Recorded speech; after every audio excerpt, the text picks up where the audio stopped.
Welcome everybody in the room and on our virtual room as well. My name is Lucy Earle. I'm a principal researcher in the Human Settlements Group at IID in London. IID is the International Institute for Environment and Development, and we're a research institute. The title of this panel is actually quite long. I'll put on the slides. I'm going to read it out to you. So it's a World Without Camps: Understanding the Potential for Refugees and IDPs to Achieve Wellbeing and Decent Livelihoods in Urban Areas. So this is an intentionally provocative title to the panel, the idea of the world without camps. And I should say we are fully aware of the political and structural incentives that surround the building of camps. But we are in the main, I'd say, a group of urbanists. And we are striving to change the narrative around where displaced people are seen to belong and how urban refugees and IDPs are perceived. You also need to know that as a panel, we all know each other quite well. We've been part of the same research team since February 2020, when we began a project together funded by the UK's Global Challenges Research Fund. So the full title of the project is also quite long. It's Out of Camp or Out of Sight? Realigning responses to protracted displacement in an urban world. And we have a website, which you can see at the bottom, the protracteddisplacement.org, and our little logo. We tend to call ourselves PDUB, Protracted Displacement in an Urban World. So I'm going to introduce everyone as they present their papers. But you can see the institutions represented here. So we have Cardiff University, Dilla University in Ethiopia, University of Maseno in Kenya, the Hashemite University of Jordan, Samuel Hall, Shack Dwellers International in Kenya, and Women's Refugee Commission. So apparently if I touch the screen, it's going to just move on. Is that right? It's all slide. You have to slide. Oh, okay. Oh, it's sliding. So where are we coming from with this research project? So we know that the majority of the world's displaced are in urban areas, and we know that refugees and IDPs in the global south are likely to end up in informal settlements living alongside the urban poor, either on arrival or after their assets are depleted. We know that it seems, there's not very much detail on this, but the majority of donor funding and attention is focused on refugees and IDPs in camps. And research has tended to follow suit, although in the past decade, there has been increasing research on the urban displaced. So IID and its partners have long histories of working on urban informality, urban poverty, and local governance issues in development contexts. So for IID, this project looking at humanitarian situations is a little bit different. And through new collaborations with displacement experts, we're seeking to refocus attention on urban displacement and redress this imbalance. Patricia, could you do your... Oh, my thing. Do you mind? Like this? Thank you. So there are three main aims to this project: to build an evidence base for national and local governments, humanitarian agencies, and donors on the opportunities and challenges of hosting displaced people in camps and urban areas. I need to promote an assessment of current responses to urban protracted displacement, so raising awareness of unmet need, and building the capacity of municipal authorities, displaced people, organisations, the urban poor, and other local actors to use participatory planning to underpin development-based solutions to forced displacement. So our approach, so this is a mixed methods comparative study, and you're going to hear some very preliminary results today from a couple of our speakers, and we'll talk through the survey, focus group discussions, and some of our qualitative methods. It's looking at two core concepts of well-being and economies of displaced people in camps and urban areas. And we do have an urban bias, so we hope to demonstrate the potential of urban areas to provide a welcoming and productive environment in which displaced people can live with dignity. As I said, we are trying to change the focus of attention on refugees and think about how urban areas could be better places for IDPs and refugees. So I think it's my last slide, and then I think Patricia no longer has to do this for me. So the fieldwork locations. So it's a rather poor quality map there. We have been affected by some considerable political upheaval in the countries where we're working, but in Kenya, we're doing research in Nairobi and Dadaab.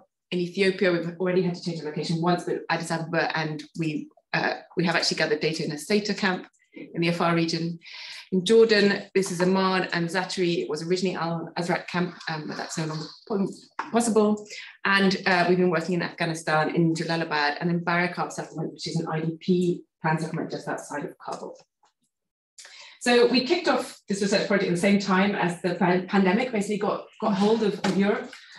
The British government this year then tried to cut our budget by 70%, that's 70, as part of the reduction to overseas aid. As I mentioned, our fieldwork plans have been affected by conflict and political turmoil in Ethiopia and Afghanistan and by security concerns. But we are still here. And we are just over halfway through the project. I guess we are delayed. We have gathered less data than we hoped we would by now, but we've made considerable strides this year, as you will hear. And we're starting to get preliminary results. So we're going to begin by hearing from our colleagues working on the livelihoods component. We're going to share the framework they've developed. Then we'll move on to a discussion about the well-being component. We'll then turn to our colleague who's doing a statistical analysis of our survey data, and we'll finish up discussing the participatory angle of the work. So I'm going to turn now to my colleagues from Cardiff, who are in the room with me here. So we have Professor Alison Brown, who's Professor of International Planning and Urban Development in the University of Cardiff, and she's in the Geography Department along with Dr. Patricia Garcia-Amado, who is a researcher on the project. And they're also working with Dr. Pete Mackey, who was on our screen, who isn't going to present, but he often has interesting things to say, and he may chip in later during the question and answer session. So over to Cardiff, colleagues. Thank you. Can we have the second PowerPoint, please? So our colleague Pete will tell me if there's anything I've left out. And we should also give thanks to some of the other funders who have helped support us in this rather difficult situation. Good. So in this paper, we're looking at livelihoods and enterprise and the way that they create economies and economies of scale. And I'm going to make a proposition that the lack of an adequate framework means that the broader economic contribution of refugees and IDPs is largely hidden and unseen. So the focus has been on individual livelihoods, but not on the cumulative effect. And it draws on our extensive previous work on urban livelihoods in conflict-affected settings. But this photograph is of Zaatari. It's not my photograph, unfortunately, because we haven't been there yet. But as you can see, it's a hub of activities. Zaatari was established in 2012. It has about 80,000 people. Some of you may know the area. But just in 9 short years, we have a complex economy. Zaatari is well connected. But what happens in the less well-connected camps, and also significantly what happens when communities of refugees and IDPs, displaced people or returnees, in the case of Afghanistan, move to cities. So we know that, we have to do it that way. This is our provocative question, a world without camps. And we know that the trends are that displaced people are increasingly moving to cities. So of the world's 88 million or so displaced people, 55 million internally displaced, and the remainder refugees or asylum seekers. Estimates suggest that probably over between 50 and 60% live in cities, but the policy regime hasn't changed to catch up. And they move to cities to seek opportunities in work and education and social support, but they're vulnerable, and often they join the ranks of the urban poor. So they become a subset of the urban poor, who are even more vulnerable than many of the urban poor because of their experiences. And what our academic research has done is to focus on the issue of the burden of refugees rather than their potential contribution as economic agents to local economic development. Although we know well that migration adds to the scope and scale of local economies. So our study is a large comparative study. We think the first one of the outcomes of protracted displacement in camps and cities. And we have these 3 core concepts. So we're looking at this concept of economies, livelihoods, and enterprise. And the livelihoods bit has received quite a lot. I shouldn't even stand near the screen. It's doing its own stuff. The livelihoods bit has received quite a lot of attention, but the enterprise hasn't. And so, yeah, I think we need to go further on, don't we? I'll leave you to do this, Patricia. Okay, my thing. So what we find from an extensive literature review is that the contemporary understandings of the displaced people, refugees, is fragmented. There has been this focus on individuals. So there have been many livelihoods programs that have sought to support refugees in their work, in their move towards self-reliance. But we don't really know the cumulative impacts of that on host societies. There's been a lot of work on the Sustainable Livelihoods Framework, which many of you may know, which has been around since the 80s. That's a little very familiar diagram which shows the refugee or the individual at the heart and having 5 assets of human, natural, financial and physical capital, subject to vulnerability in policies and the kind of policy context. And the aim is to improve outcomes. But we think that there are huge gaps in knowledge and gaps in the literature. And those gaps are in looking at the economic pathways, the temporal aspects. How does the ability and those assets which people bring to their livelihoods, how do they change over time? There are gaps in knowledge about the positive contributions that people make in their livelihoods to their host situation, both in camps and in urban settings. There's a lack of understanding about own account initiatives and how people draw on networks, and Patricia will talk about that, and the issues of trans-border economies we think also have been missed. And so we define displacement economies as taking these 2 components of livelihoods and enterprise, and we define them as being understood by the collective economy created by refugees and IDPs through their livelihood activity, enterprise, and need for services and consumption, and through their mutual support and diaspora inputs. So there has been emerging work on refugee economies. We define refugee economies slightly differently. We draw on previous study that we did with IIED to think about the enterprise which is coming from displaced people themselves, rather than the larger ecosystem of aid and how that influences the development and the local economy of areas. And so what we've done is we've tried to summarize this in a framework. And the bit that I'm showing you at the moment is effectively the Sustainable Livelihoods Framework. So we have here the individual refugee with their human, natural, physical, financial, and social assets. We have the vulnerability context in which they work, policies, institutions, and process. And we also think the economic context is important as well. Whoops. And then we look at the strategies which individuals adopt. How do they use the networks and the outcomes? But if we move on and then start to think about the enterprises and the initiatives, the economic initiatives which they start to look at, we've done something parallel to think about those business activities. And they might be an individual or somebody doing repairs or somebody working in a house, but sometimes it can accumulate into something much larger. So if we think about this pentagon here, sorry, Patricia, that we look at market access, and the 5 corners of this pentagon being what access do people have to markets, what is their legal status, what are their trade networks, what space do they have access, and what financial resources. They're subject to the same vulnerability framework, but then you get this interlinkage and an understanding of a much larger ecosystem. So I'm now going to hand over to Patricia, who will talk to you about some of our very preliminary findings from this research. Okay. So now that we have more or less in our heads what is it that we're looking for, although maybe we need more time for the diagram, but we don't have it. So actually, I would like to discuss with you some of the preliminary findings that we have from the quantitative survey and the pilot that we were conducting for the qualitative interviews in Nairobi. So as Alison has previously mentioned, we have completed and Alison and as also Lucy has mentioned previously, we have completed the data collection in 3 countries, actually. We are moving now to the qualitative stage, but some of the preliminary findings have already started to emerge, and as many times happen, as you will know, is that once you start having data, you have thoughts about it, sometimes you have even more questions about it. So we're trying to understand what this data is actually saying to us.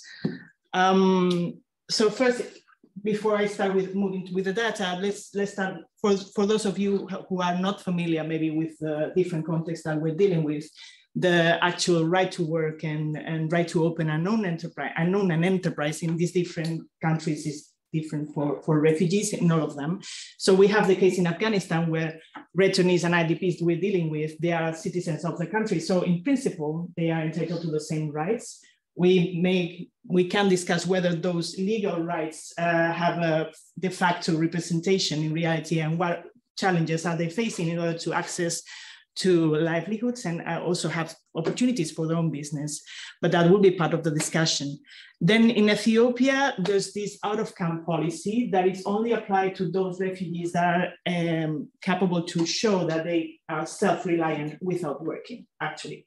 So only those that can afford it can actually have access to this out-of-camp policy. There is this 2000, and only Eritreans actually can have access to that.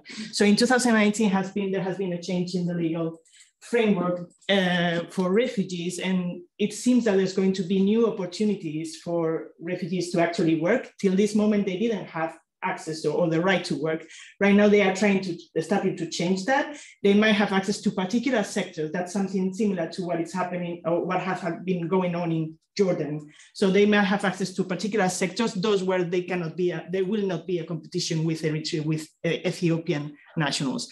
Then finally, we have Kenya, where the government actually states that, and UNHCR also states that those refugees that actually need assistance should go to the camps. So most of refugees are invited to be in camps, and many times not so invited, but forced to be in camps many times. Actually, they have the right to work according to the legislation, but they have to get a permit. This class M permit many times is not so easily awarded. And in order to get that, you also have to be a registered refugee. Many refugees are in cities are not registered refugees. And when they want to be registered, they many times get the answer like, go back to the camp and then you will be registered. It's easier for you. If not, if you stay in the city, it's going to take really long for you to get there. So they also are entitled to register their business, but at the same time, there are many barriers for them they have to be formalized in a certain degree. And we know many of these businesses are informal to a certain extent. So if we go to the data, and we have these first numbers, we are going to see that's the case in Afghanistan. And what we are proposing here, and what we can think that this data is showing is actually how cities can give displaced people more opportunities to be resilient to shocks and stresses. So we have the case of COVID-19. This data was actually collected in January, February 2021. There was a moment in Afghanistan when the coronavirus was hitting hard, and we can see the impact of people that were working previous to displacement and the people that were actually working now. So in the settlement in Barikab, it's at the outskirts of Kabul, but it's more like an IDP camp. We can find that nearly 70% of people interviewed were working previous to the COVID-19, and this was reduced significantly to 52%. While in the city, even if we depart from a really lower rate of people working, we could see only 39% were working. We could see that when COVID-19 struck, this rise to 53%. They have more access to new employment. And maybe they were in need to get employment. Maybe there was a reduction in remittances or whatever, but they were capable to actually respond to that. We know there's a difference. It seems that this indicates that actually in the camp you have more access to employment, but we have some other data that actually points to the quality of that work and maybe not be enough to cover for needs. Because when we ask them what are your main concerns in camps in Barikab, actually 87% actually said that it was the lack of work that was really worrying them. While you take the same question to Jalalabad, to the city, it was only close to 25% and mentioned that it was the lack of employment. And they were otherwise pointed to the high cost of living and the corruption as their main concerns in cities, and not so much about work. Yeah. So this one is not moving. Okay. So also here in Ethiopia, in Addis Ababa, we wanted to reflect about the amount of human capital that is actually not absorbed and is not is wasted somehow. So we had the percentage of people that were actually working before displacement, both men and women. You can see 71% and 41% of Eritrean refugees were working previous to displacement, only 34% and 7% were working afterwards. We can discuss about the reasons later. if there are questions about that, I have many other ways to, why this is not working now. Okay, so I want to take you through a journey with me so I can explain to you the importance of networks. That's one of the things that is really important in the diagram where we're trying to understand the pathways of refugees. So let me take you to the journey of this Somali guy that once first moved to the camp. When he arrived in the camp, he decided not to register. He had a bad relation with the camp authorities, or not a good relation, not a good connection with the camp authorities. And instead, joined this group of young-male refugees and moved to the city, to Nairobi. When he arrived there, he actually had the opportunity to be hired by an enterprise run by a refugee. And in that enterprise, he actually made a friend, a really good friend. And together they decided that in 5 years, they will be saving all the money that they can in order to open their own business, because they were not planning to be employees for the rest of their life. They want to run their own stuff. At that time, they were having issues with the police because they were, he was mostly having problems with the police, but also his friend, because he was Somali Kenyan. So many times he was confused with the refugees, and they have been chased many times. So this is the next step. So 5 years after that, we have our friends actually starting a business with his friend, only 5 years after. They started by buying the supplies from wholesalers for free.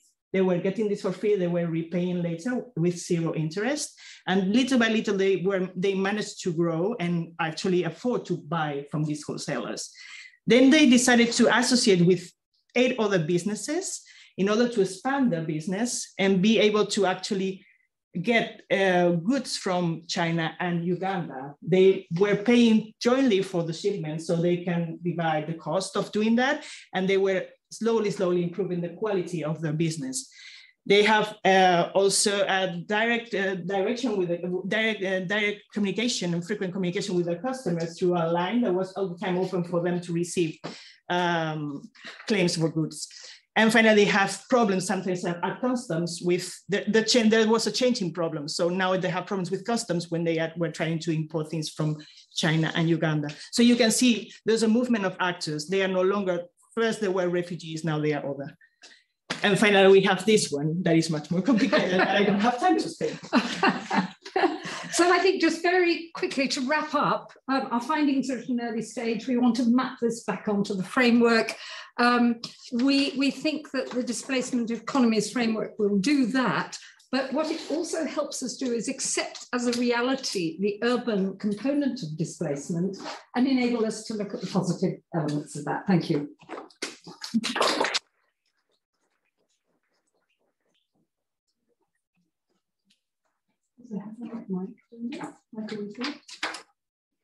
Michael Lisa, you joined us.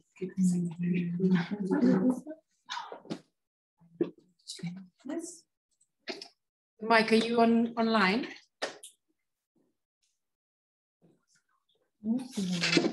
Yes, I'm online. Great. So glad you're able to join us, Mike. Welcome. So Dina, do you want to come up and sit alongside us? We'll just stand on its side. Okay. So I just heard from Alison on the livelihoods and economies component of research, and we're now going to look at the well-being component, which is quite different, as you'll see. I'm going to see if I can do this. Come on, surely I can manage. Yes, okay.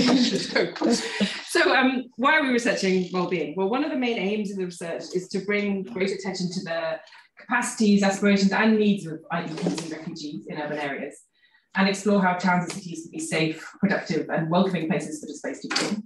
And we want to understand how displaced people experience life in the city and compare this to the camp. And we're doing that through the lens of well-being as a complement to the work on livelihoods and economies. So where refugee and IDP well-being is researched, it tends to be quite narrowly defined. So in our review of the literature, we're seeing studies using indicators of basic needs around health, food security, and shelter. And I should say there is also growing investigation of mental health issues as well. But what comes across from our review of this literature is that it's very much a vulnerability analysis in many ways. And we can see this makes sense to capture the basics of survival in the early stages of an emergency. And in a camp where humanitarians are responsible for supporting of the basics of life through their assistance. So you know, humanitarians have stuff to give, they need to know what the gaps are, so to be able to hand it out. But for us, it didn't seem adequate for situations of protracted displacement, and particularly not in a city. And the idea then of this work package is to get a more rounded picture of life in the city and the camp, but particularly without urban bias, looking at the city and trying to understand experience of refugees beyond a focus just on mere survival. So the research comes from a place of wanting to move away from a focus on care and maintenance and capture a holistic understanding of well-being. So to help us think about how displaced people can be supported to have this full and productive life as far as possible, despite a situation of exile. And I should say that when I first presented this project to somebody in a donor agency, they put their heads in their hand and said, oh, we have so much to think about with these refugee populations. Do we have to think about well-being as well? Do I have to add that to my list? And I actually found that quite shocking because my answer was an emphatic yes, we do have to think about this, because I don't think we have these populations living in cities and in camps for sometimes for decades. And rather than seeing them as sort of warehouse populations that have to be sort of maintained in a basic state of survival, we should be working with them and conceptualize and helping show that they are fully rounded human beings with skills, capacities, and aspirations, and who can make significant contributions to society and economy, as is being shown by the work package that Cardiff colleagues are leading. So not just people defined by their status and by their needs and vulnerabilities. So,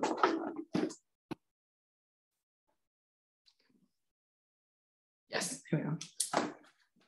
So there's no standard definition of well-being, and it's been described as a slippery concept and has come in for serious criticism from a number of quarters.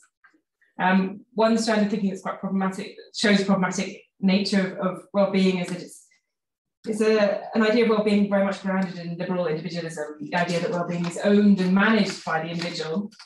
And that can lead to sort of a blinkered approach that fails to acknowledge the structural inequalities and social norms that can prevent certain individuals from achieving well-being. And there are numerous other pitfalls and problems with the concept, which leads some to choose to avoid it altogether or to engage with it. But actually, I would say that it's an attractive concept as it focuses on the achievement of positive goals, understanding what it means to have a good life and working towards that, rather than seeking to measure more negatively framed concepts such as vulnerability, marginality, or poverty. And in our review of the literature on well-being, what came up, we were quite heavily influenced by a highly influential study from the UK in development context, which was run by the University of Bath in the 2000s, the Wellbeing and Development Study, that developed a holistic framework of well-being through extensive fieldwork in Ethiopia, Peru, Thailand, and Bangladesh. And this framework came up with sort of three aspects of well-being: the material, relational, and subjective. So what people have or don't have, the material, what people can do or can't do with what they have or don't have. So there's building on SEN's capabilities approach. And what people think or feel about what they have and what they can do. So this is subjective, and the researchers at Bath are saying this was the most overlooked aspect of well-being, how people felt about how they were doing. It's the most overlooked in international development. And what's interesting about this approach is that it hasn't been applied with primary fieldwork in displacement contexts as far as we're aware. But we do think it has potential to generate insights into situations of displacement, particularly because of the emphasis it puts on place. So the wellbeing development researchers argue that wellbeing is not a static state. It evolves and will change over time as an outcome of relationships with other people and institutions and interaction with a particular geographical location.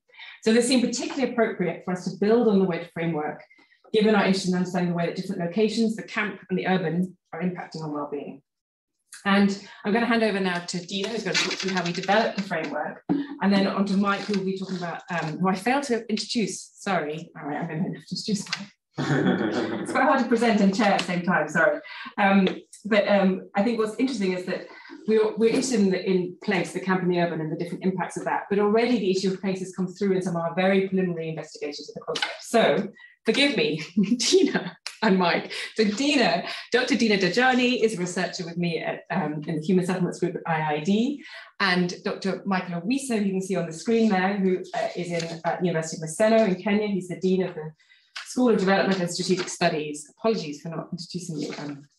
And I'll now hand over to Dina. Great. So the challenge that then presented itself to us was how to translate these conceptual discussions of well-being into an analytic framework to refine research questions and interpret findings. And I'd like to share with you the iterative process through which we have been doing so, which remains in progress.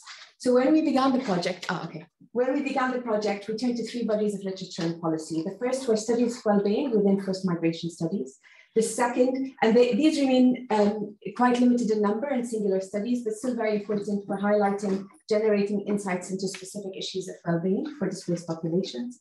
Then the second set of literature was the well-being and development literature, which Lucy also built on, and these were a range of studies and research as well as frameworks that they've developed.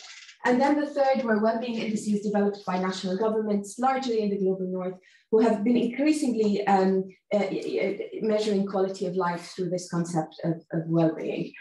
So what this exercise showed us was the breadth of themes associated with well-being. Like Lucy said, very little consistent agreement in the literature on how well-being should be interpreted. I'd like to clarify that we were not trying to create some universal all-encompassing definition of well-being. Following Sarah White's invocation that the breadth of well-being themes does not call for standardization, but a recognition of how well-being is specific to places and spaces and generated through them. So based on these three bodies of literature and policy, the first framework we came up with was this. No, there's something missing. There we go, this one. Thank you. So this is the first framework we came up with. And as you see, the argument here is that well-being is constituted politically, economically, socially, and bodily. And then what we did was map out the themes we found in the literature around those sort of constitutive elements of well-being. While this initial framework helped us refine the research questions for our methods, our next step was not to try to apply this framework to all our research contexts and understand how they are different in each, but instead, so moving on, sorry, thank you. Instead, we were driven by an epistemological inquiry to develop the framework through the research itself, or what we can call listening. And for this is a multi-method project. So we've got 4 methods. They include the survey that were mentioned by our colleagues. There's also semi-structured interviews, key informant interviews. But we started with very open focus groups that we call concept generating focus groups. And these concept generating focus groups we had so far in 4 out of our 8 research contexts, 14 focus groups all in all with 88 participants. And what they are very open-ended discussions that allow participants to bring forward their own definitions and understandings of well-being, to identify well-being priorities of participants, and capture how much participants have access to these priorities and how much capacity they have to act on them. So through these focus groups, we return to the framework, and now this is what it looks like. I'm sorry if it's too small, but just the basic structure is the same for constitutive elements, politically, socially, economic, and bodily well-being. But as you see, it's also quite different. So the well-being priorities that participants themselves put forward were actually really interesting because they were not recognized in the well-being literature, such as family reunification here, which was we put under social well-being, but also mobility, which you see in red, which kept on coming up everywhere as absolutely central to displaced well-being. And this centrality seemed to us quite striking, precisely because of its absence in humanitarian and development literature on the needs of forced migrants. So to speak more about this, I'm turning over to my colleague. Well, thank you, Dina. As already mentioned by Dina, mobility has emerged frequently in the discussions around the other themes. And as we can see from the framework there, marked in red, it seems to appear almost around every other theme. So unlike the other themes, such as, for example, healthcare, there seems where there's quite some convergence between different places and groups. There was, a wider range of meanings associated with mobility across the different groups. If we can move the slide.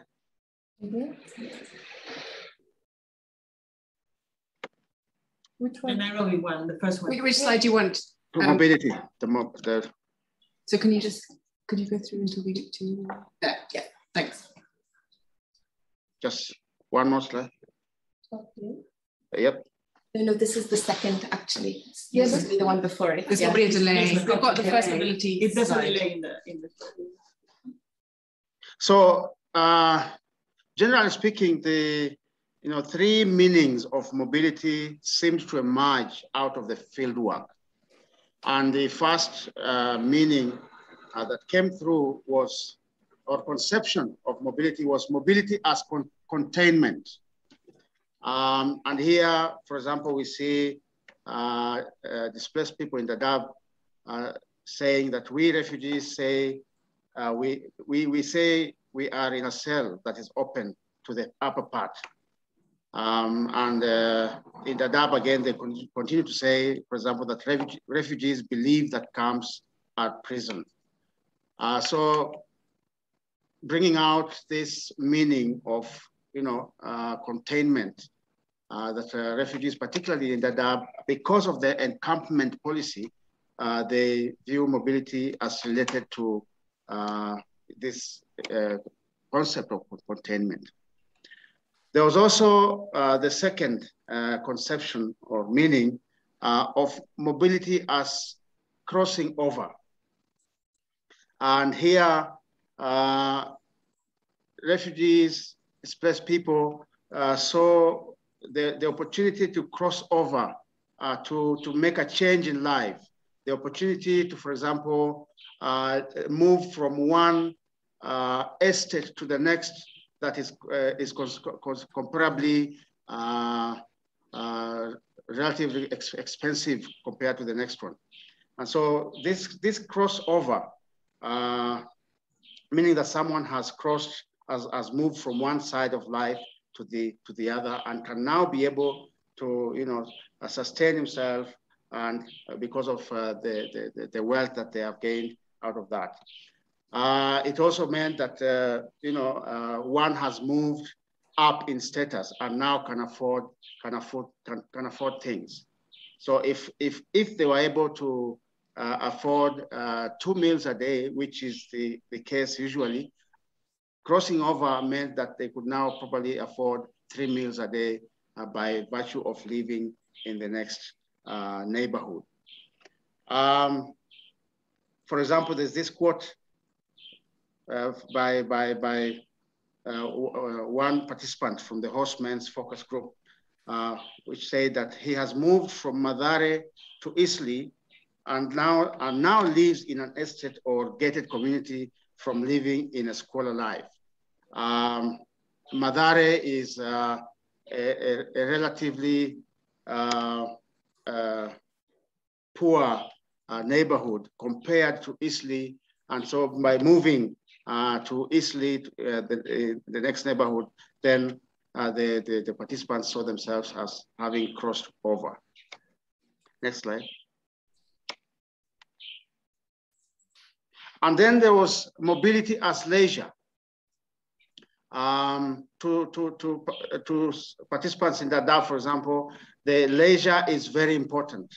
This quote says that leisure is very important. We do not have places to go for leisure. We cannot even go beyond the Dadaab town.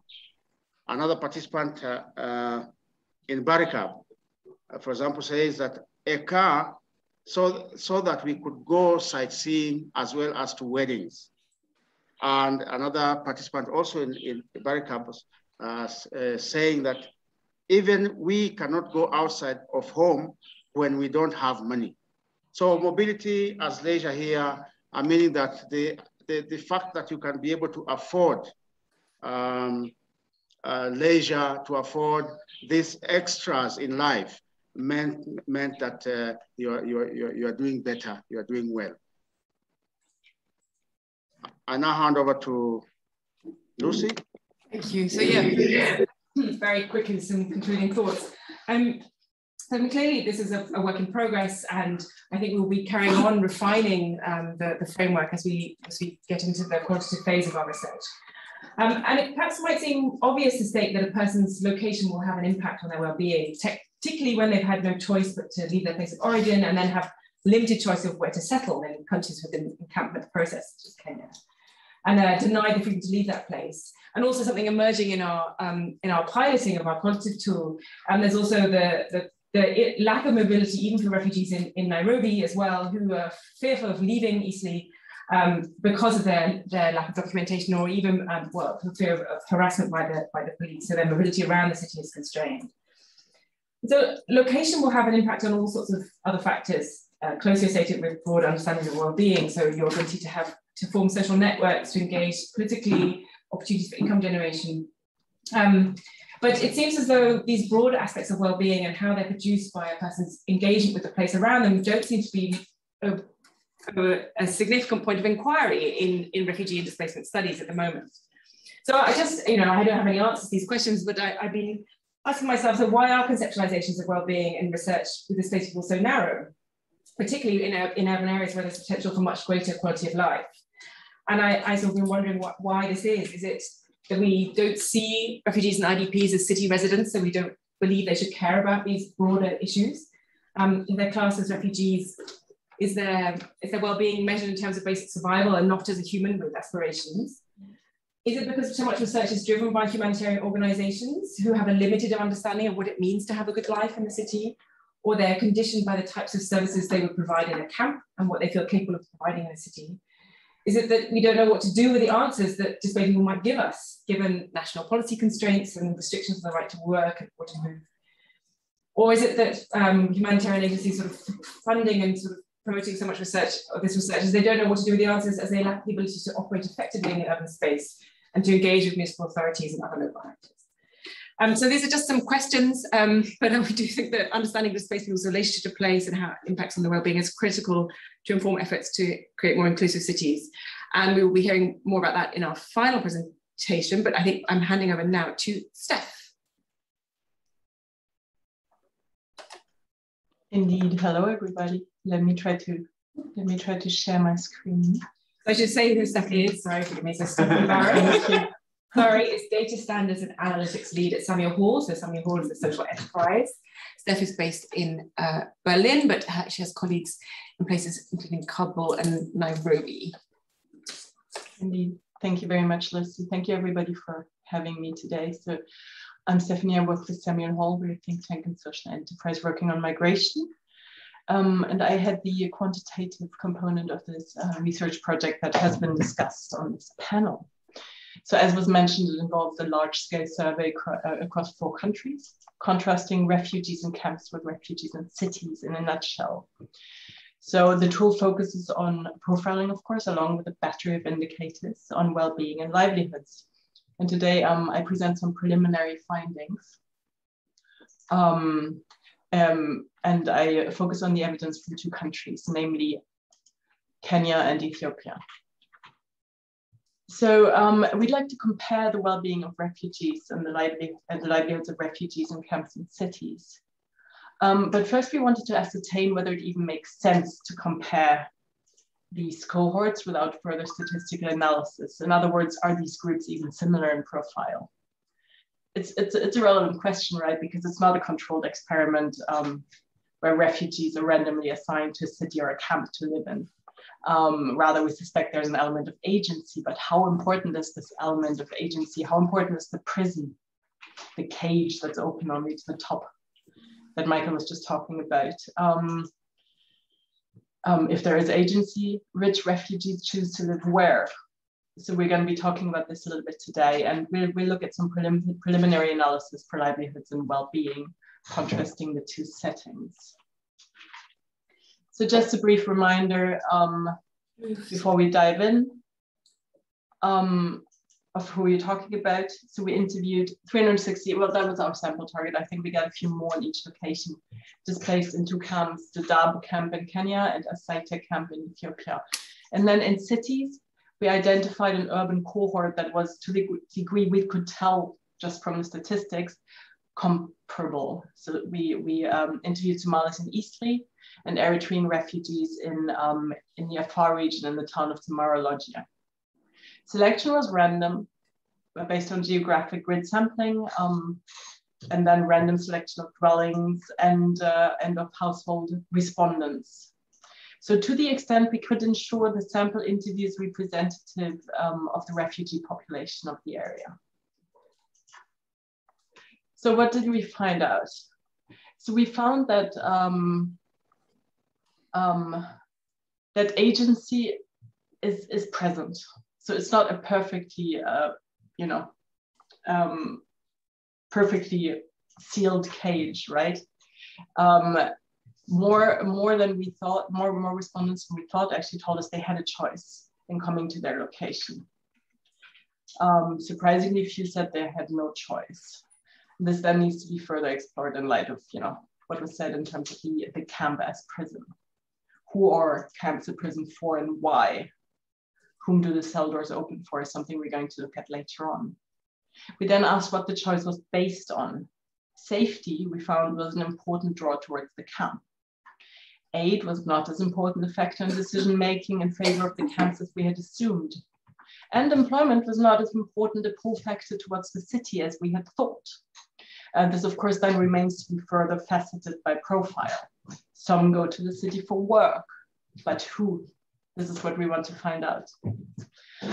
Family and social ties, on the other hand, are beyond dispute. They're an important factor in location choice, particularly for those who go to the city. So in other words, perhaps one hypothesis might be that no one is an island and that you do not go to the city without a place to land. This is not unimportant for planning purposes. So we found that the profiles of the two cohorts, refugees from similar places in the city and in camps are not the same. Refugees in the city are younger, they're more likely to be single, they're better educated, they're healthier. And in Kenya, at least, they've been in their current location for much less time, which would imply they're more mobile. This is controlling for age. Regressions confirm this also. We find that those who arrived in the country of asylum because of its existing networks, who arrived for seeking safety, who arrived to claim aid, or who simply had no choice are more likely to be in the camp. All other things being equal. Those without UNHCR refugee status are more likely to be in the city. And we confirm, which was already shown in the crosstab, that poor health makes refugees more likely to live in a camp. So again, controlling for the rest of the profiles by gender, age, years in country, etc. We compare a few key indicators that were deemed relevant to well-being and to livelihoods between the camp and the urban refugees. So unsurprisingly, urban refugees are much more likely to live in an apartment or a house. They're much more likely to consider their dwelling dignified. Actually, however, they're perhaps also unsurprisingly much more likely to struggle to pay rent. This is the case especially in Nairobi. Refugees in camps are much more likely to be at a crisis level in terms of food security than their urban peers.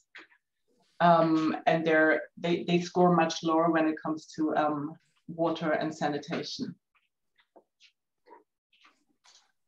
How about livelihoods then?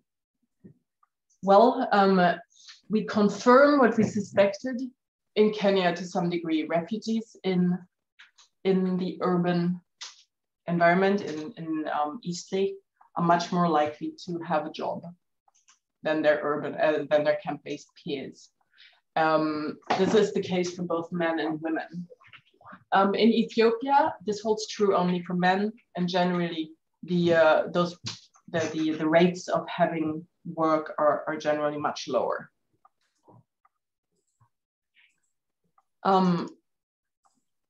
So what determines whether you say as an interviewed individual that you have a source of income right now? Well, we're looking at a few regressions here. And if you look at the left chart, so gender, being single, and location are significant predictors of having a source of income at the individual level. The light blue is the most significant. So being in a city is highly significant and positive. If we move away from the individual to the household level, we again see that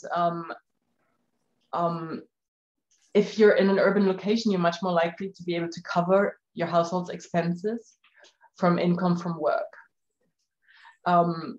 You see that some of the other factors here that are lower on, you see that if you don't have a dignified shelter, if you're single, if you're dissatisfied with your schools, if you're female, you're less likely to state that your household is able to cover its expenses from income from work. You're gonna see the internet pop up again. We're gonna have to investigate this further, but it is actually an important predictor also of in terms of livelihoods. Again, this is correlation, it's not causation. Perhaps if you have livelihoods, you're more likely to use the internet. But it is a correlation that stands out on a number of fronts.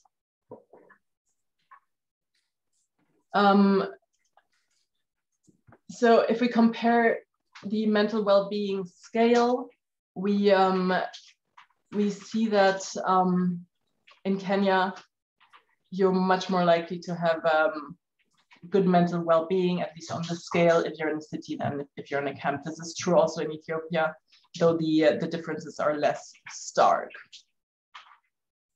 And the qualitative interviews that were conducted by colleagues in the different countries confirm this.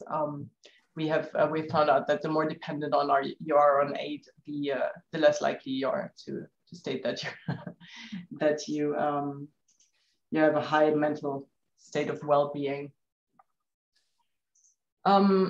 We had another interesting battery of questions on life satisfactions and perceived prospects. Basically, how satisfied are you with your life overall? We get mixed results for current life satisfaction. In Ethiopia, we find everybody scoring much higher in the cities than in camps. This is not necessarily, however, the case in Kenya. But the prospects, on the other hand, for the future generation are deemed much better in cities. So I found this result quite stark and tried to understand it a little bit better by looking at the determinants of expected future living standards of children. Which refugees are more likely to think their children's future is bright, or at least brighter than their own?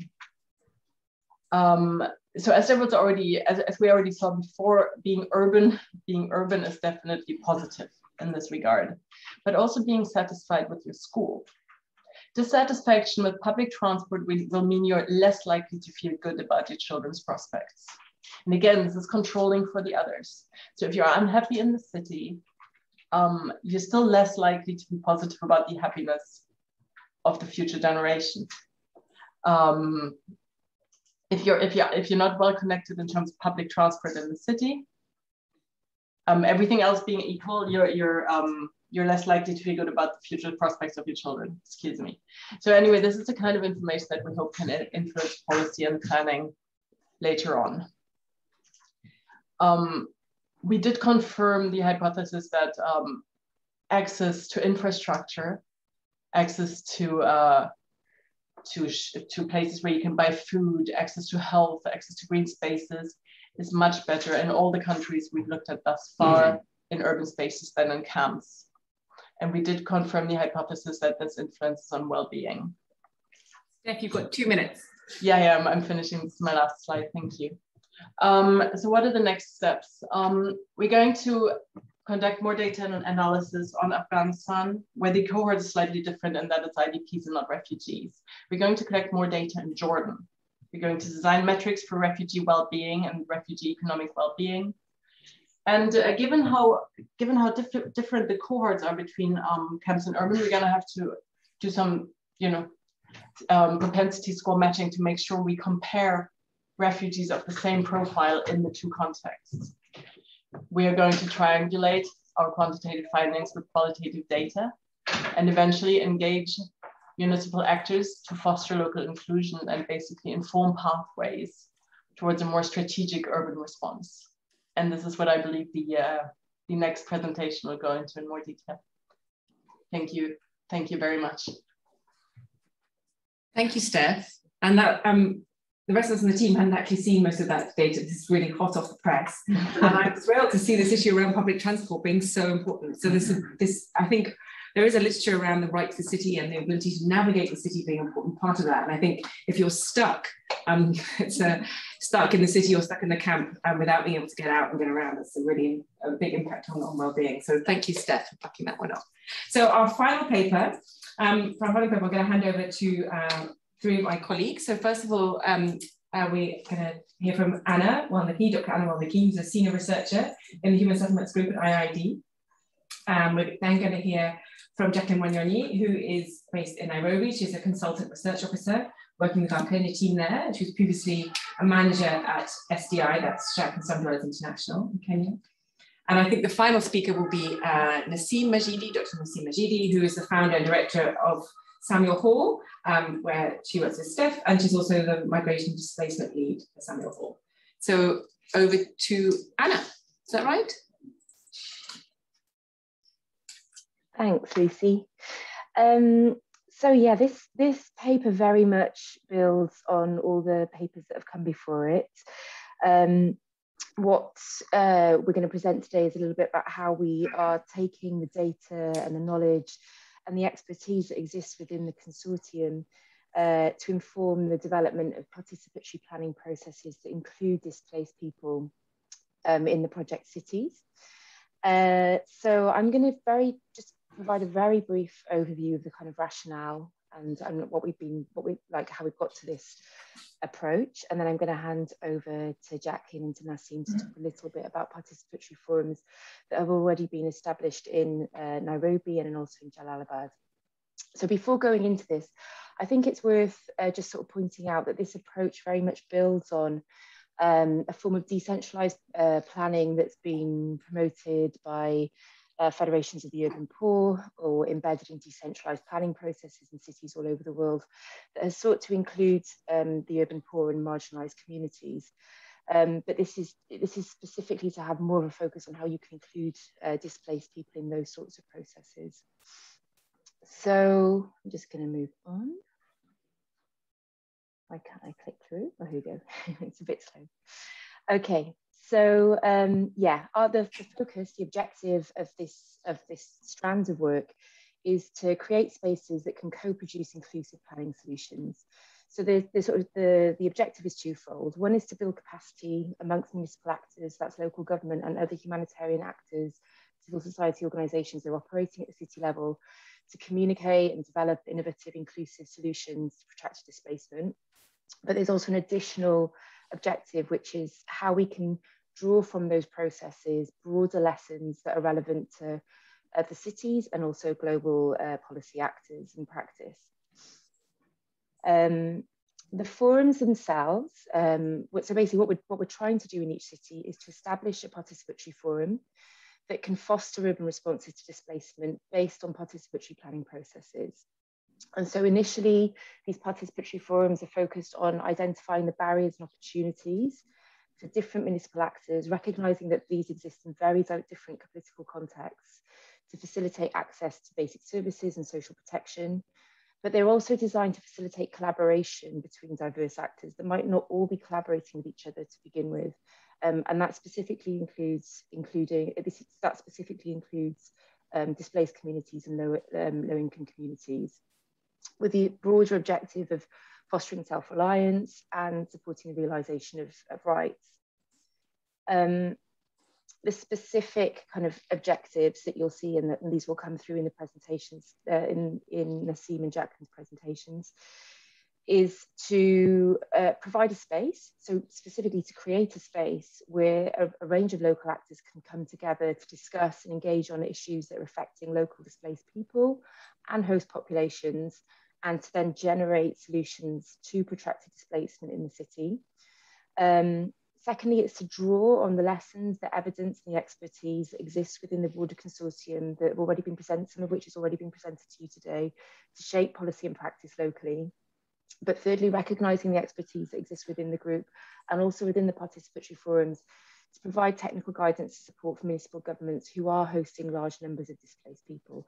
And that will become apparent, I think, very quite clearly in the presentation from Jacqueline next. So I'm just going to hand over to Jacqueline. Thank you, Anna. So in our local strategy for Jacqueline, 2021. You're very quiet. Can you speak closer to your mic? Can you hear me now? Sorry. Not brilliantly. Hello? Hello?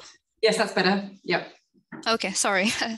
So fast local strategy for Nairobi has been to start by seeking local knowledge and diversity from our forum stakeholders. So usually stakeholders in Nairobi that assist refugees are categorized under various support services they provide, such as legal, livelihoods, health, education, protection, and religious services. And so from the government perspective, government provides services at national, county, and judiciary levels. So in addition, we also set up focus group discussions with host communities and urban displaced people living in Eastleigh neighborhood and Mathare slum in Nairobi. So all our stakeholders total to about 20. So the process of seeking knowledge as a first step has been to engage stakeholders individually in one-on-one interviews spread across about 2 months. So we termed this as the preparatory mobilization phase for the Participatory Forum. As a second step to this, we setting up a write shop to document policy asks by different local practitioners within the forum, and to also package this into a policy brief. And thirdly, to continue deepening our engagement with stakeholders, meaning that then invitations, or at least communication, is two-way, not just us inviting them to the forum, but we also take part in some of the activities like meetings and workshops, and linking key players at policy level. For instance, national government, municipal government, and the UNHCR towards achieving some of the project's goals. So some of our key intended outcomes from this phase. One is to gain deeper insight on partners' work. For instance, impact and the challenges they face, some of which will not usually be discussed at a participatory forum level due to the time limitations. Because sometimes we'll have a meeting going for, say, 2 hours, 3 hours, and we have 20 stakeholders within that forum. So for example, we found out from our one-on-one interviews recently, from one of our stakeholders, that is Uma Safe House, that is based in Eastleigh. It's a community-based organization that provides protection services to legitimate asylum seekers and refugees. But funny enough, human traffickers also access, or at least wish to hide people behind the guise of seeking legitimate protection. So in this instance, therefore, the CBO is faced with security, ethical, and legal challenges in choosing when and who to offer assistance to. And obviously this kind of information will not necessarily come out during a forum. And so that's why it's important for us to have these one-on-one interviews with all the stakeholders. So secondly, another intended outcome is to bridge practice and policy through the write shop. And so therefore, we hope to finalize on the policy brief document. And thirdly, to stay up to date with urban displacement at local and national levels. So at national level, we have been invited to join the Urban Refugee Protection Network, that's the URPN, which usually brings together key stakeholders on a periodic basis, usually on a monthly basis, to discuss urban displacement matters. So the discussions are structured around various themes, similar to the support services provided, that is health, education, protection, and so on. And lastly, one of our intended outcomes as well is to continue building and maintaining partner relationships within the PDUW Research Working Group for easier engagement at the Participatory Forum, which is usually held every 6 months. Next slide, please. Anna? Anna? Yeah, it's not my... It's just a bit slow, I'm trying. Yeah. Here we go. Sorry. Okay, as part of our second strategy, local strategy for Nairobi, we aim to reverse learn and shape outcomes. So through our stakeholder interviews that we've already conducted with government, we have learned that in spite of the encampment policy in Kenya, national government through RAS, that is the Refugee Affairs Secretariat, has been supporting urban refugees that are reasonably self-reliant through productive livelihoods. So RAS invited us to 2 learning exchanges as a benchmarking exercise to document for us to document urban practices on self-reliance of refugees living in different counties, other than in Nairobi, that is in Kiambu County and Mombasa County. And to also further understand how urban integration of refugees can be achieved without much support, hopefully in the long term, from donor funding or humanitarian funding and government. So this is essentially geared towards aiding us in the research to better understand the potential for refugees to achieve well-being and decent livelihoods in our Nairobi study areas, obviously, and Madar Islam, from the lessons learned from the learning exchanges.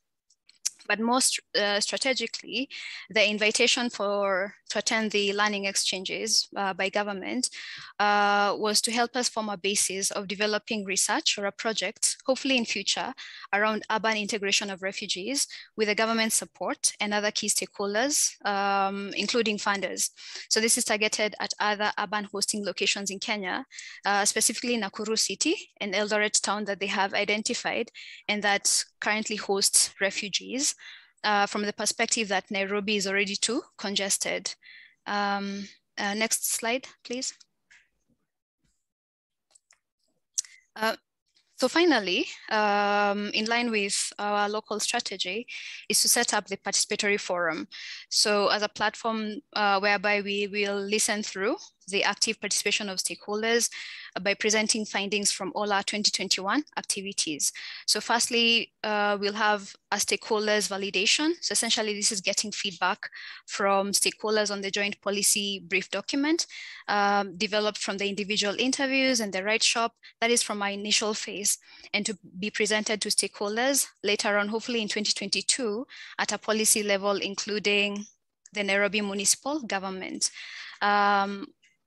A second activity from this is to present findings from other PDUW project work packages 1 and 2, ensuring that the research process and the emerging findings remain relevant to our local stakeholders. And finally, we will set expected goals for 2022 in the same forum as a continuation of activities in 2021. Thanks. Over to you, Nasim. Thank you so much. So let me travel with you to Afghanistan. So this was the second location where we held a participatory forum. This was done this year in February.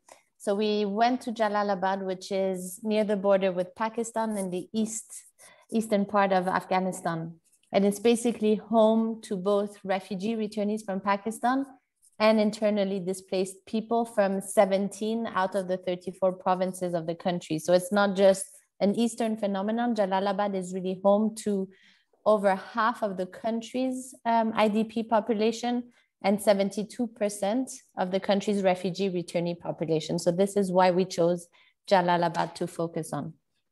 So we brought together, again, this approach of having a multi-leveled municipal dialogue. We brought together people who don't usually get to sit together in a room, and it's definitely not the way of working of officials then, and neither is it of the ad hoc government now.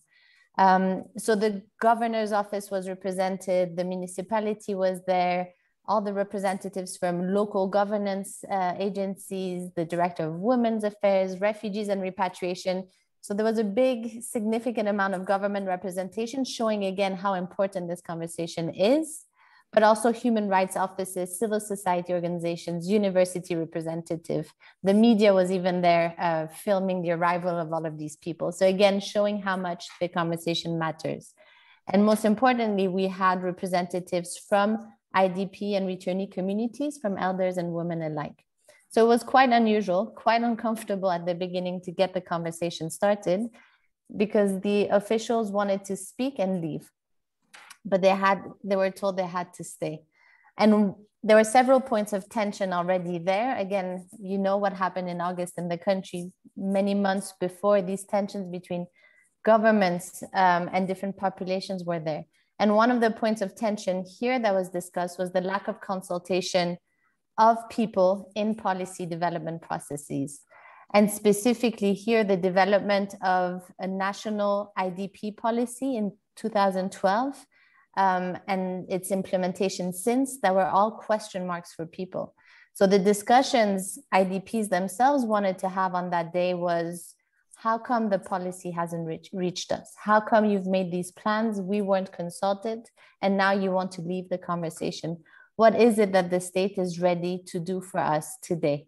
So it was a very strong confrontation, but that led to a dialogue, as you will see in a second. So on the next slide, what ensued was an honest conversation by government representatives of the fact that any discussion of protracted displacement, which is again in the title of our project, has to be paired with discussions of ongoing and newer displacement trends. So again, we can't just dissociate protracted refugees in other contexts, and in this case of protracted returnees and IDPs, from the continued layers of displacement that happen in the many countries that we study. And so this is something we're going to have to decompose to help these municipal actors, is how do you cope with layers upon layers of displacement and pressure on the government? The government also raised tensions around their understanding of the triple nexus and all of these concepts that are key to global commitments and to global conversations. So questioning how to plan humanitarian development and peace building approaches in a context of insecurity, but also in a context where there's not enough capacity or sufficient resources for governments to support those in need. One of the principles of our participatory fora is to say, you know, what support do municipal actors need to engage in urban responses or urban policy responses in terms of service delivery and others. And so when we asked that question, you know, there was a long list of what these municipal actors needed in terms of processes. Many from Kenya to Afghanistan, many of these processes have been written out, from education policies to basic health service provision. But in terms of implementation, that is where the government very clearly said they need the international community, UN, NGOs, and others to make it happen. And that support really, you know, how we envisage municipal action has to include these actors. And finally, going to the next slide, when we asked what support against city actors needed, they concluded on the need to support urban planning, as many of the places where the displaced live are informal settlements, often areas that IDPs or refugee returnees started from scratch themselves, showing again how resilient and how much agency they have, really creating new communities where they didn't exist. But there are also many land allocation sites. So many of these sorts of camps that were created in countries like Afghanistan to house refugee returnees and IDPs, and yet they're in no way integrated in any city plan or service planning system. So the government then was planning to set up a Jalalabad city plan. And, you know, and they were open to be guided on how to avoid forced evictions, how to plan for resettlement. But very much, this was still very much the start of that conversation. And obstacles to that conversations were processes such as how to register IDPs, how to register work certificates and business licenses. So how to make the process planned and fair. These were the very real challenges that urban actors were confronted with. And in a way, camps provide a more convenient way to identify, register, and track the displaced. And for governments and for municipal actors, it's much harder in those settings to do that. And so that's what they needed assistance with. And in response, the displaced, for many, prefer to remain invisible and hidden. So one of the key questions for us will be, how do you reconcile the fact that the displaced want to remain hidden while urban actors want to be able to register them, identify them, to give them access to rights? But there's obviously a huge issue around trust there. And then just to conclude, local government and municipal actors felt that too much focus had gone into the national level peace talks and national level plans, which we all know by now have failed, instead of focusing on local planning, all of which reiterates really the need to have these participatory fora and these conversations continue despite the changes we know since. Thank you.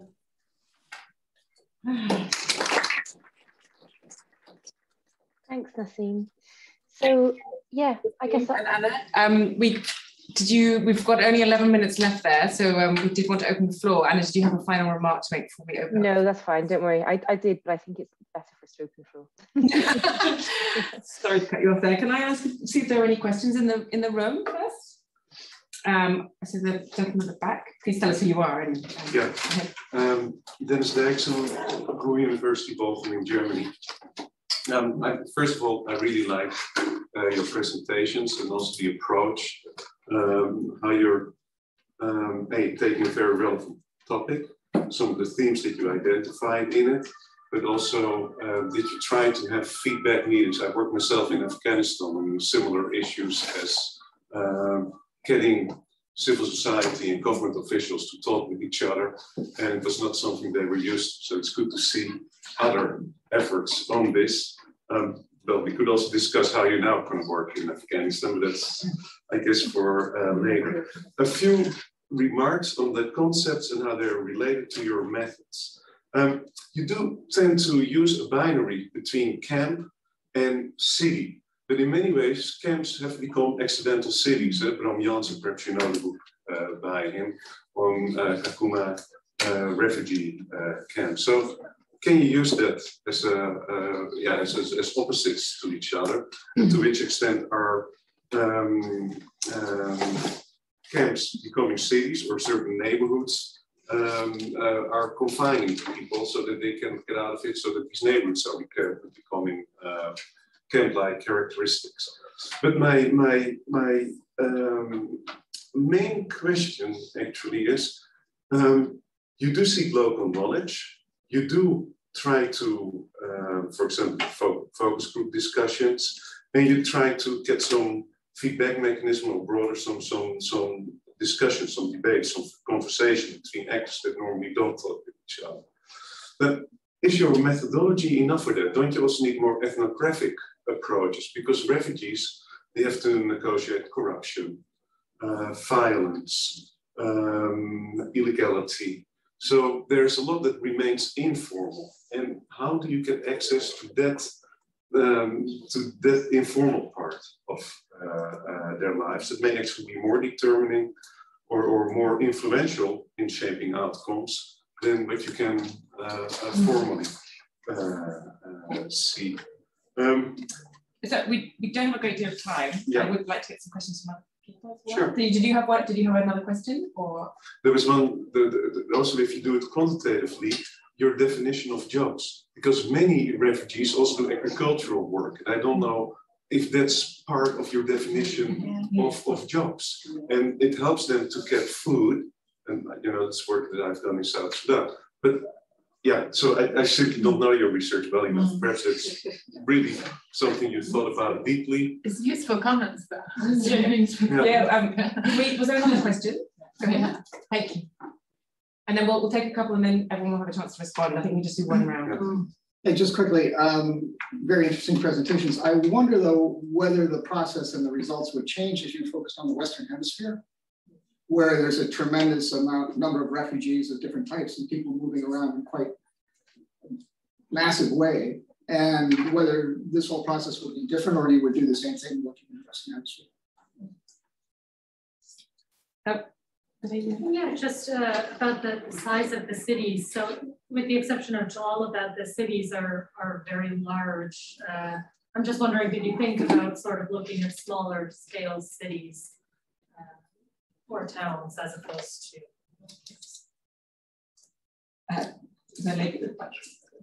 I just wondered about the language of resilience and agency, which sometimes I think can shift the responsibility away from humanitarian actors to change how they engage with urban refugees. And so just wondering how you manage that tension between sort of letting refugees do their own thing versus having the humanitarian system intervene. Just quick. I think your comments were really useful. I will implement them in my own work too. But I was I thought it was fantastic work, and I will follow your outputs. And I think it's really thoroughly and interesting research. I'm missing a bit more critical approach. Maybe it's a bit kind of like it's a bit like not critical, but like you seem to separate the refugees from the host communities, and I think that you can't talk in these kind of contexts about refugees isolated, but they're very integrated in the local community, and they compete, and the competition they have, the competition that comes with the refugee displacement economy. Yeah, that's my baby. So I'm missing a little bit more holistic approach to how they are situated in a wider context. So I think we're going to have a round of questions. I think I can answer a few of them and then pass on the baton. First of all, this is a very large project and you already got a snapshot. But I would want to point out that actually in Nairobi, we're working with Slum Dweller Federation, and for them it's the first time they've started to think about the refugees living in the slums. So very much working with people who've been integrated in the informal settlements in Nairobi, and then from that perspective, looking at what the needs of and then the voices of refugees and trying to bring those into municipal planning processes. So that's very much integrated in the sort of view of the informal settlement. And we are, Steph didn't explain this, have the chance to explain this, but in our sample, we have 360 refugees in the city. We also have 180 in the quantitative work. There is an ethnographic, the host. Yeah. There is a large quantitative component that we haven't yet managed to do. So we're doing 100 quantitative interviews in each country, but we haven't really started them yet. So yes, alongside the quant work, there is a big qual component. And my last thing is, Kakuma is not a city, and I'm looking forward to publishing a critique of that approach quite shortly. Kakuma is currently host to 40,000 refugees. If you look at the size of urban areas that can be supported by the economy and the landscape of the county, Turkana County, Kakuma would never have grown to more than a city of about 20,000 people. These are artificial cities, and we shouldn't be, as Jensen seems to confuse the idea of urbanity with what it really means of urban. So you look out for a critique of that published by point that I want to make. It's a permanent structure. Camps were traditionally seen as something that's temporary. It's becoming a large permanent structure. But that doesn't make it a city. So I'm going to hand over now to Alison, I think. Go ahead, Alison. Pick up on the questions you'd like to answer. First of all, definition of jobs. We don't use those jobs because it's yes, it's livelihood. So it's the way that we construct and gather an income. And there is this incredible crossover between communities. We were finding, particularly in the visit we made recently to Eastleigh, that people sometimes don't even distinguish whether they are a Somali from Somaliland or whether they're Somali and Kenyan, and it's the networks of trust that are important. But I think we just don't understand that that's particularly one of the things we're looking at, because we haven't yet done the qualitative work. You're seeing work in progress. We have challenges. We have challenges in Ethiopia at the moment. We've had challenges in Afghanistan. We just don't know how. But what we're trying to do, I also wanted to answer a question about big cities. Why big cities? Because actually it's a comparator that if you can get big city governments to understand what a refugee is, what their national and international responsibilities are, and how they can situate those within the whole urban poverty agenda, then that becomes a matter of good practice that smaller municipalities will take on. So we did debate this quite substantially, and we felt that we would, particularly led by Amman. So the city of Amman, because they have so many Syrians, are actually very interested in that. And what we want to try and do is bring cities together across countries to be able to follow that discussion. And if I can add to the discussion on informality, you were pointing that maybe there's a need for ethnographic. Yes, we're going to do qualitative work, but actually understanding these informal payments and also harassment that they're suffering and how they deal with that. The access to networks, informal networks, how they work, what it's implying belonging to those networks. Are there benefits, or there are some costs associated? Are those networks available to everyone, or it's only to a few of them? Those are things that we are trying to find out in order to explain how some enterprises or people are able to thrive and why some of us cannot get there, and what are they go beyond interviews or focus groups. Having a long-lasting presence, and then, That's why we're working with Jack and Swansland is international. They're fantastic. The thing is that we are not working only from here. We have a great group of researchers down there that are going to be central to understand everything. And academics in each country, so that they're absolutely integral to the research program. Can I ask my colleagues online if they'd like to make any interventions? Steph was saying about agriculture there. So Steph has made a comment there. She says we do also look at agriculture, yes, and distinguish between subsistence agriculture and growing produce to sell. Often these are overlapping and shift over time. And sometimes it's not only what we describe as work, but how they understand work themselves. Sometimes they don't mention that they are working, even if they are producing agriculture. So sometimes there's a problem in the way we collect data and the way they understand the question and the answers they provide. There's a challenge there. Nassim, Anna, Jacqueline, Mike, Pete. Any of you? Pete, go ahead. Oh, just thanks to all the speakers, but just on the resilience question, it's a really good one, and it is something we've thought through. We've kind of, in the presentation where we talked about resilience, had no time to get into depth, but we're very much avoiding a kind of neoliberal conceptualization of resilience, which places those on the individual.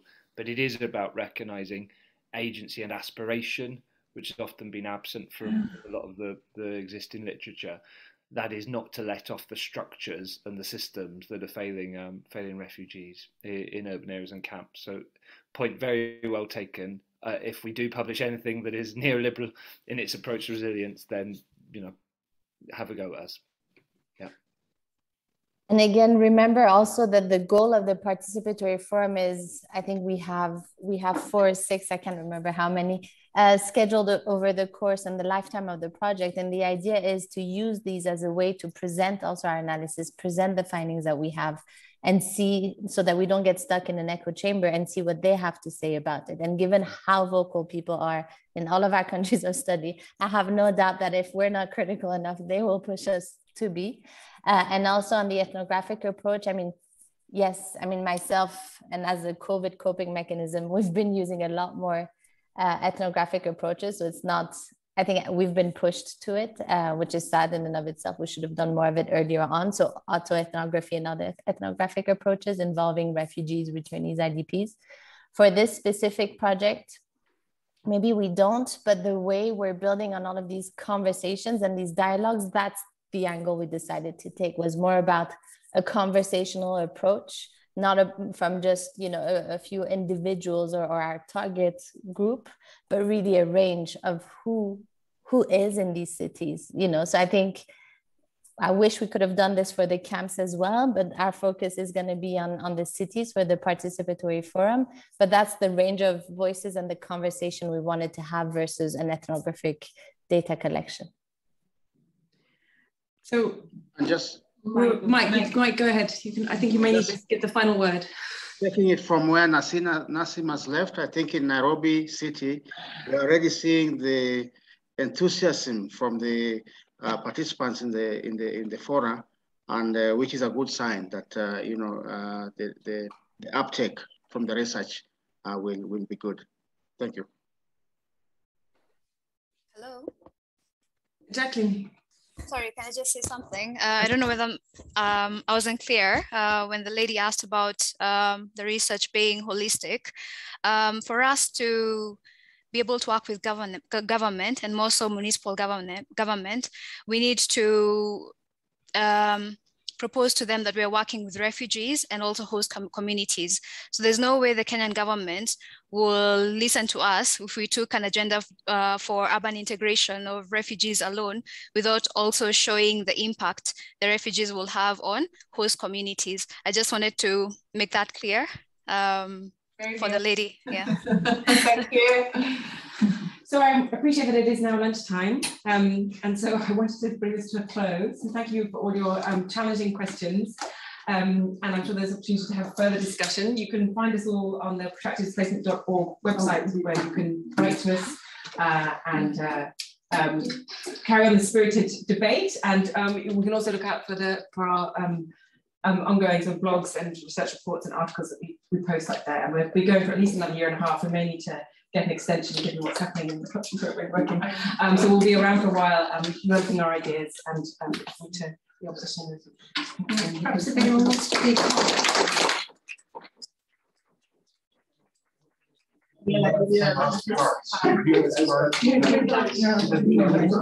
Yeah.